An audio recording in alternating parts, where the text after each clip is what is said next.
My wife made false accusations during divorce until the Ring camera footage proved she was lying about everything that happened. I never thought I'd be writing this, but I need to get it out somewhere because the past 2 months have been completely insane and I'm still processing what happened. I'm 41M, and until recently I was married to my wife Lauren, who's 39F. We were together for 9 years, married for 7, no kids, which given how everything went down is probably a blessing. Our marriage had been declining for about a year. Nothing dramatic, just the usual stuff. We grew apart, stopped communicating well, had different priorities. Lauren wanted to travel more, and I was focused on building my business. We tried couples therapy for a few months, but it didn't really help. In January, Lauren told me she wanted a divorce. I wasn't shocked, disappointed, but not shocked. I told her I agreed it was probably for the best. We discussed doing it amicably, splitting assets fairly, selling the house, moving on with our lives. Lauren said she didn't want it to get ugly. I said I didn't either. That lasted about 2 weeks. I'm a commercial real estate broker, and I travel occasionally for work. I had a 3-day trip to Dallas scheduled for late January. Lauren knew about it. We talked about it before I left. The trip was uneventful. Met with clients, toured properties, closed the deal. I got home on a Thursday evening around 7. When I walked into the house, Lauren wasn't there. Her car was gone. I figured she was out with friends or running errands. I went upstairs to unpack and noticed some of my stuff had been moved. Drawers were open. My closet looked different, not ransacked, but definitely gone through. I texted Lauren asking where she was. She didn't respond. About an hour later, 2 police officers showed up at my door. They asked if I was me. I said yes. They asked if Lauren was my wife. I said yes. Technically, we were in the process of divorcing. One of the officers said Lauren had filed for a restraining order against me, that she'd made allegations of domestic violence, and I needed to come down to the station to answer some questions. I was completely blindsided. I asked what allegations. The officer said Lauren claimed I'd been physically abusive throughout our marriage and that things had escalated recently, that she feared for her safety. I told them that was absolutely false, that I'd never laid a hand on Lauren, that we were divorcing, but it had been civil up until now. The officers said I needed to come with them. They weren't arresting me, but they needed to take a statement. I went to the station, spent 3 hours being questioned about my marriage, my relationship with Lauren, whether I'd ever been violent. I answered everything honestly, said no, I'd never hurt her. This was completely out of nowhere. They asked about the Dallas trip. I showed them my itinerary, my flight information, my hotel receipt, proved I'd been out of town. The detective said Lauren claimed the most recent incident had happened 2 weeks ago, not during my trip, that I'd grab her during an argument and shove her against a wall. I said that never happened, that 2 weeks ago we'd had a disagreement about selling the house, but it had been verbal, not physical. The detective seemed skeptical, but said they'd investigate, that in the meantime, I couldn't return to my house, that the temporary restraining order meant I had to stay at least 100 yards away from Lauren and our residence. I was stunned. I asked where I was supposed to go. The detective said that wasn't their problem. I ended up at a hotel that night, called my lawyer the next morning, and explained what happened. My lawyer, Mitchell, was as shocked as I was. He said false accusations in divorce cases weren't unheard of, but this seemed extreme given that Lauren and I had supposedly agreed to an amicable split. Mitchell filed a response to the restraining order, requested a hearing, said we'd fight this. Over the next week, I learned more about what Lauren had claimed. According to her petition,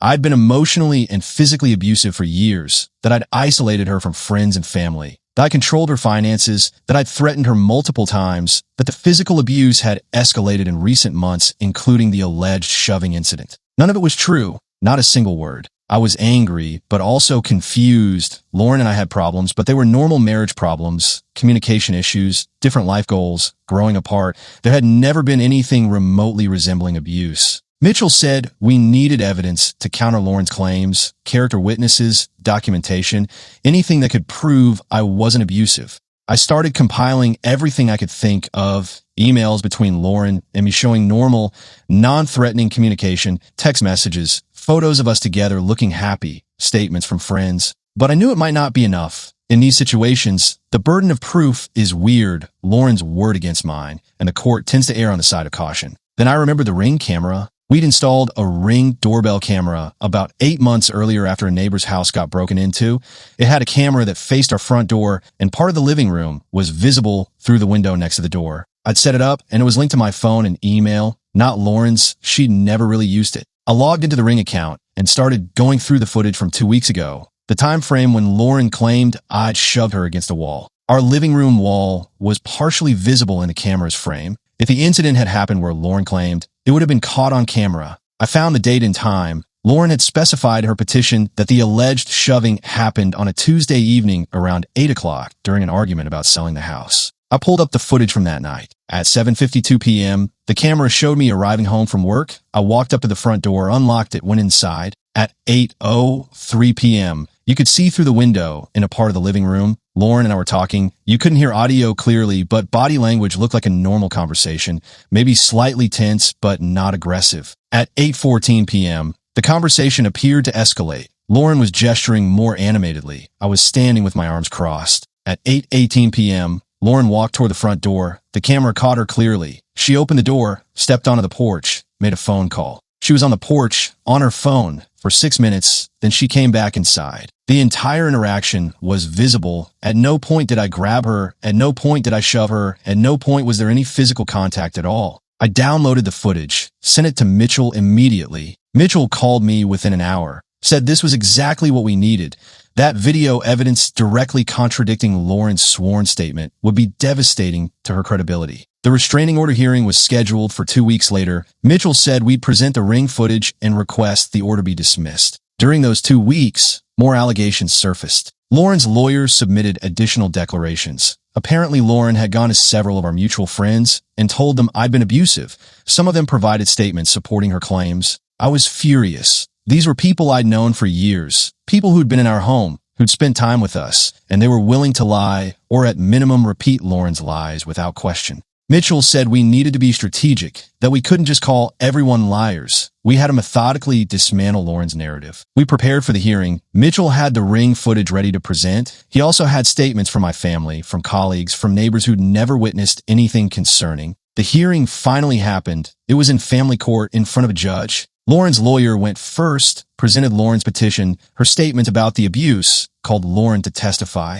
Lauren got on the stand and described years of alleged abuse. She was crying, visibly shaking. She talked about feeling trapped, feeling scared, not knowing how to escape. She specifically described the incident from 2 weeks ago, said I'd been angry about her refusing to agree to my terms for selling the house, that I'd grab her by the arms and shove her hard against the living room wall, that she'd been terrified I was going to seriously hurt her. It was a convincing performance. If I didn't know it was completely fabricated, I might have believed her myself. Then it was Mitchell's turn. He asked Lauren a few questions about the alleged shoving incident, confirmed the date, the time, the location in the house. Lauren stuck to her story, said it had definitely happened the way she described. Then Mitchell introduced the ring footage. He explained what it was, when it was recorded, that it showed our front door and a partial view of our living room, including the wall where Lauren claimed the incident occurred. The judge allowed it to be played. The footage showed exactly what I'd seen. Me coming home, a conversation that looked tense, but not physical. Lauren walking out to the porch to make a phone call. No grabbing, no shoving, no violence. The courtroom went silent. Lauren's face went pale. Her lawyer looked like he'd been hit with a brick. Mitchell asked Lauren if that was her in the video.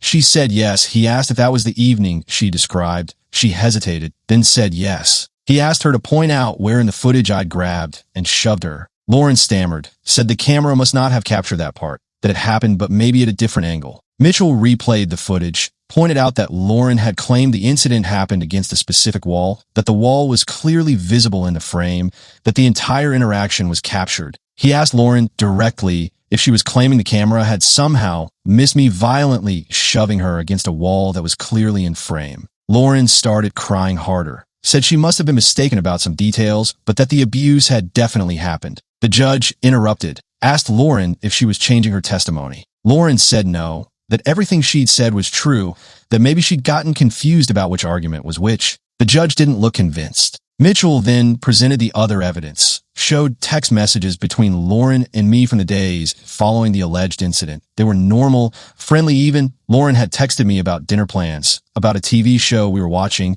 nothing indicating she was terrified of me. He presented emails showing Lauren and I discussing the divorce calmly, making plans to meet with a mediator. He presented statements from neighbors who'd never heard fighting or anything concerning from our house. By the end, Lauren's case had completely fallen apart. The judge asked Lauren's lawyer if he had anything else. He said no. The judge denied the restraining order, said there was insufficient evidence to support Lauren's claims, and that the video evidence directly contradicted her sworn testimony. Then the judge did something I didn't expect. She said she was referring the matter to the district attorney's office for potential perjury charges, that making false statements under oath was a serious matter. Lauren started sobbing. Her lawyer tried to argue that it was a misunderstanding, that Lauren had been traumatized and confused, The judge said that would be for the DA to determine. The hearing ended. The restraining order was dismissed. I was allowed to return to my house. I felt vindicated, but also angry. Lauren had tried to destroy my reputation, get me thrown out of my own home, potentially get me arrested, and for what advantage in the divorce? Mitchell said that's exactly what it was, that false abuse allegations are sometimes used as leverage in divorce proceedings, that if the restraining order had stuck, Lauren could have argued I was dangerous and pushed for a more favorable asset split. I went back to the house that day. Lauren had already moved out. Apparently her lawyer had advised her to leave immediately after the hearing. Over the next few days, the fallout continued. Several of the friends who'd provided statements supporting Lauren reached out to me. Some apologized, said they just believed what Lauren told them. Others doubled down, said the ring footage didn't prove anything about the overall relationship. I cut ties with most of them. If they were willing to assume I was an abuser without ever asking my side, they weren't people I wanted in my life. My family was furious on my behalf. My sister wanted me to sue Lauren for defamation. My dad said I should push for the perjury charges. Mitchell said we should focus on the divorce, get it finalized, and move on. Lauren's lawyer reached out about settlement negotiations. Apparently, Lauren wanted to settle quickly and quietly. Mitchell said we had significant leverage now, that Lauren's credibility was destroyed, and if we went to trial for the divorce, her false accusations would come up. We negotiated. Lauren ended up with much less than she would have gotten in an even split. She didn't fight it. I think she was terrified of the perjury charges and wanted to avoid any more court appearances. The divorce was finalized 3 weeks ago. The DA's office contacted me last week, said they were reviewing the case, but hadn't decided whether to file charges, that they'd let me know. I don't know if I want Lauren prosecuted or if I just want to move on. Part of me wants her to face consequences for what she did. Another part of me just wants to be done with all of it. I've been reflecting on how close I came to having my life ruined. If I hadn't had the ring footage, it would have been my word against Lauren's. The restraining order might have stuck. I might have lost my home, damaged my reputation, potentially faced criminal charges. All because Lauren decided to lie. I still don't fully understand why she did it. Desperation, vindictiveness, bad advice from someone. Mitchell thinks it was probably a combination, that Lauren panicked about the divorce, wanted more leverage, and someone convinced her that crying abuse was the way to get it. Whatever the reason, it nearly worked, and that terrifies me. I'm supposed to feel relieved that the truth came out, and I do, but I'm also angry and disturbed that the system makes it so easy for someone to make false accusations with potentially devastating consequences. If I hadn't had video proof, I don't know what would have happened. I guess I'm sharing this partly as a warning. Protect yourself, document things, keep records, because you never know when someone you trusted might decide to completely fabricate a narrative. And I'm sharing it partly just to process, because even though I won, even though the truth came out, I feel like I've lost something, trust in people, maybe, or just naivety about how ugly things can get. Update, 7 weeks later. A lot has happened since my original post, and I wanted to update because the situation evolved in ways I didn't anticipate. After the divorce was finalized, I thought I was done dealing with Lauren. The restraining order had been dismissed. The divorce was settled, and I'd moved on with my life. Then I got a call from the district attorney's office. They decided to file perjury charges against Lauren based on her false testimony at the restraining order hearing. I had mixed feelings about it. Part of me wanted Lauren to face consequences. Part of me just wanted to forget the whole thing. The prosecutor, a woman named Sandra, explained that they took perjury seriously, especially in cases involving domestic violence allegations, that false accusations undermined real victims and wasted court resources. She said they'd be moving forward with charges, and I might be called as a witness. I said I'd cooperate if needed. About 2 weeks after that call, I got a message from someone I didn't know, a woman named Rebecca. She said she'd heard about my situation through mutual acquaintances and wanted to talk to me about Lauren. I was skeptical, but curious. I agreed to meet Rebecca for coffee. Rebecca turned out to be the ex-girlfriend of Lauren's previous boyfriend, the guy Lauren had dated before me. Rebecca said she'd heard through the grapevine about Lauren's false accusations against me, that it had struck a chord because Lauren had done something similar to Rebecca's ex, a guy named Tom. According to Rebecca, Lauren and Tom had dated for about 2 years. When they broke up, it was supposedly mutual, but then Lauren had gone to several of their mutual friends and claimed Tom had been controlling and emotionally abusive during their relationship. Rebecca said Tom had been blindsided, that the accusations weren't true, but had damaged his reputation in their social circle. Rebecca said she'd stayed in touch with Tom and knew he'd been telling the truth about the relationship being normal, that Lauren had fabricated the abuse narrative after the fact. I asked Rebecca why she was telling me this. She said she felt guilty for not speaking up when Tom was being accused, that she hadn't wanted to get involved in drama. but seeing the same pattern repeat with me made her realize Lauren was going to keep doing this. Rebecca asked if I'd be willing to talk to Tom, said he might want to know he wasn't alone in dealing with Lauren's false accusations. I agreed. Tom and I met the following week. He was a normal guy, mid-30s, worked in finance. He seemed relieved to talk to someone who understood what he'd been through. Tom's story was eerily similar to mine. He and Lauren had dated. Things had been fine. They'd broken up amicably. Then a few months later, Lauren started telling people Tom had been emotionally abusive and controlling. Tom said he'd never understood why, that he tried to defend himself, but it was hard to prove a negative. How do you prove you weren't abusive? He said the accusations had cost him friendships and had made dating difficult for a while because people in their social circle believed Lauren's version. I told Tom about the ring footage and how it had saved me from a much worse situation. Tom said he wished he'd had that kind of evidence, that his situation had just been he said, she said, and Lauren's tears had been more convincing than his denials. We compared notes on Lauren's behavior. The pattern was consistent. Normal relationship, normal breakup, then false accusations of abuse months later. Tom said he thought Lauren did it for sympathy and attention, that she liked the narrative of being a survivor, that it made her the center of attention and got her support from friends. I said it seemed like more than that in my case, that Lauren had used the accusations strategically in the divorce. Tom thought about it, said maybe Lauren had learned from a situation, that when they'd broken up she'd gotten sympathy, but no tangible benefit. But with me, she tried to weaponize the accusations for financial gain. It was disturbing to think Lauren had escalated her pattern, that she'd gone from lying for attention to lying for leverage. Tom asked if I was going to do anything with this information. I said I didn't know, that the perjury case was already moving forward. Tom said he'd be willing to provide a statement if it would help, that he couldn't prove Lauren had lied about him, but he could at least establish a pattern of behavior. I contacted Sandra, the prosecutor, told her about Tom, and Rebecca. Sandra was very interested. She said pattern evidence could be relevant, especially if it showed Lauren had a history of making false abuse claims. She interviewed Tom and Rebecca. Both gave statements about Lauren's accusations against Tom after their breakup. Sandra said this strengthened the perjury case significantly, that it showed Lauren's false testimony wasn't a one-time mistake or misunderstanding, but part of a pattern. Meanwhile, I've been dealing with the social fallout from everything that had happened. Some of the friends who'd initially supported Lauren had reached out with apologies after learning about the ring footage. I'd accepted some of the apologies and declined others, depending on how they'd handled things. But there were still people in our former social circle who believed Lauren, or at least gave her the benefit of the doubt. I'd seen posts on social media suggesting that just because one incident was disproven didn't mean the overall relationship wasn't abusive.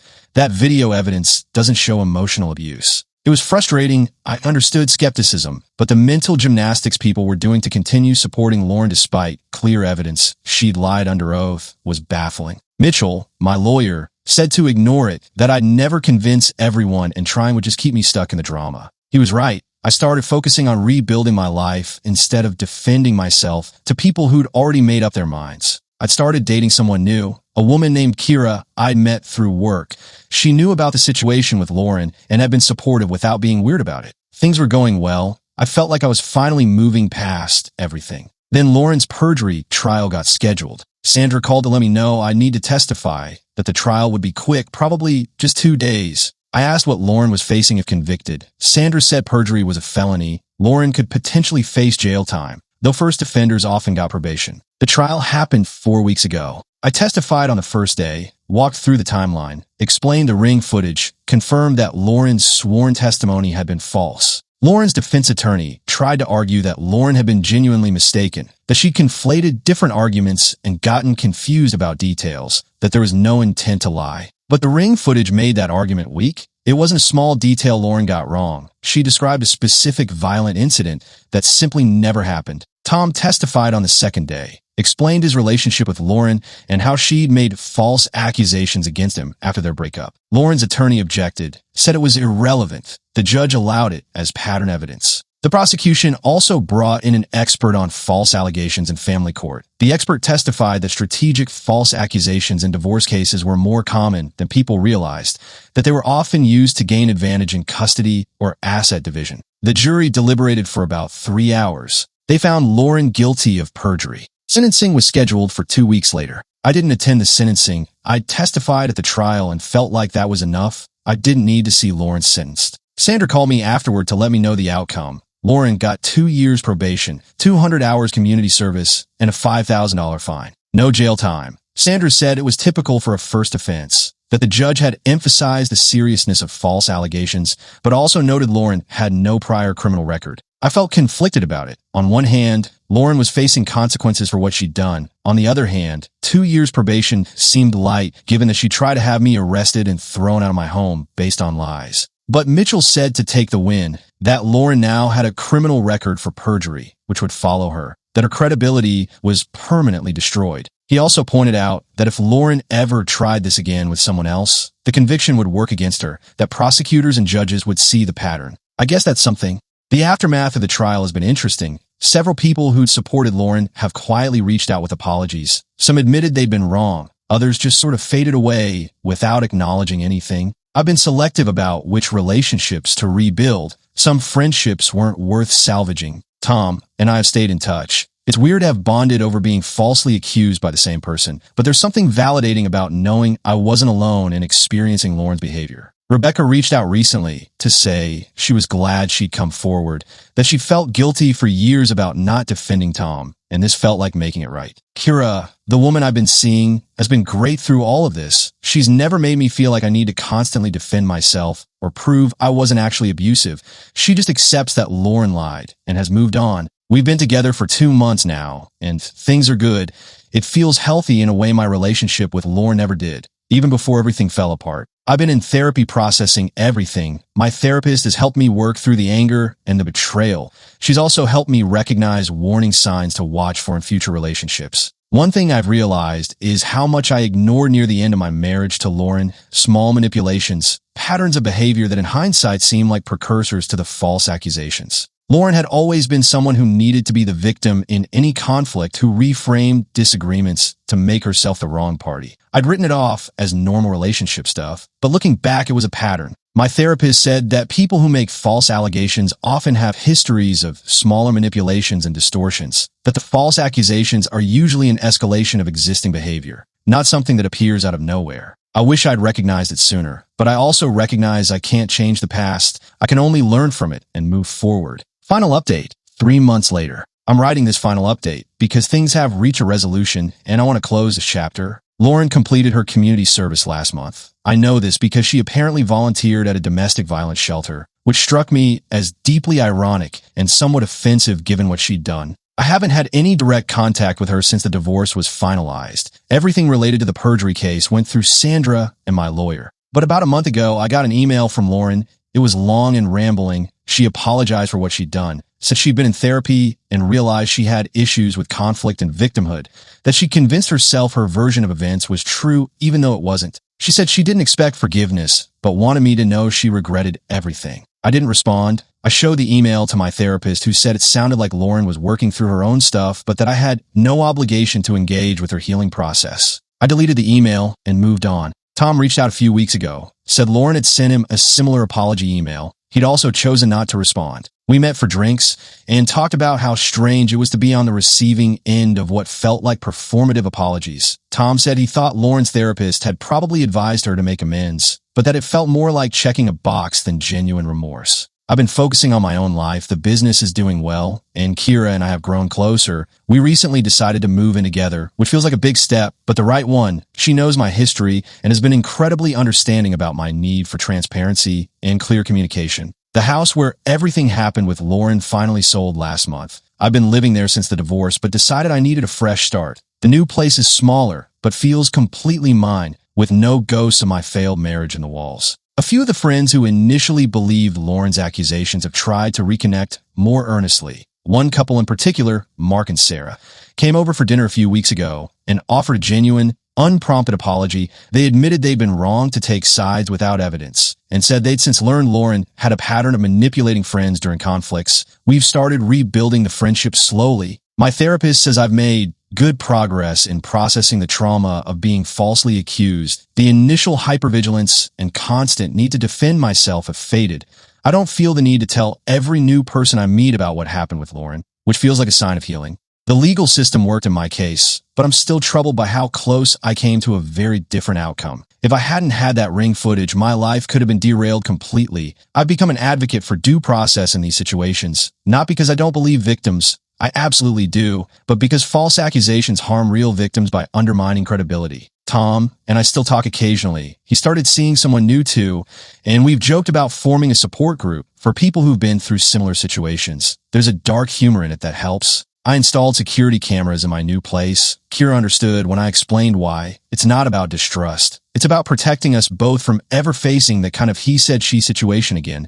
We have a rule that we never delete footage until it cycles out automatically. The business has benefited from my renewed focus. I've taken on 2 new commercial clients and hired another broker. Work has become a sanctuary in a way it never was before. My family has been my rock through all of this. My sister checks in weekly, and my parents have been supportive without being intrusive. They never doubted me, which meant more than I can express during the worst of it. I've thought about what I would do if Lauren reached out again. My therapist helped me draft a response I could use if needed. Something brief and firm that establishes boundaries without engaging in drama. So far, I haven't needed it. Kira and I are planning a trip to Italy in the fall. It feels symbolic. Visiting someplace new together, creating memories that have nothing to do with the past. We're learning Italian together, using an app, laughing at each other's terrible accents. The anger I felt toward Lauren has mostly transformed into pity. She's living with a felony conviction, probation, and a knowledge that she destroyed multiple relationships through her actions. That seems like punishment enough,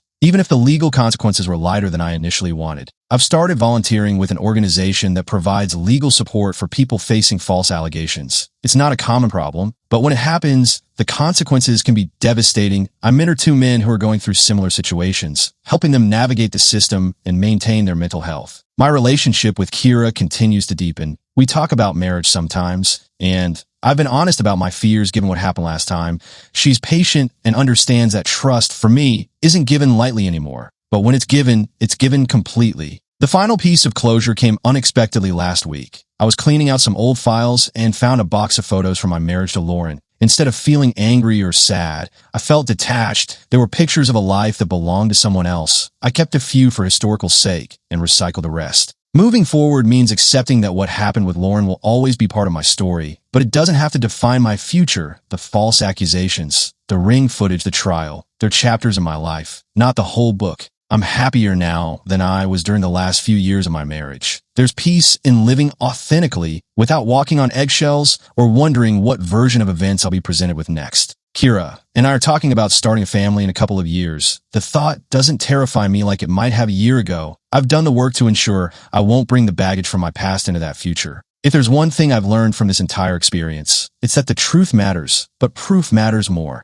and that rebuilding after betrayal is possible, even when the betrayal comes from someone you once loved and trusted completely.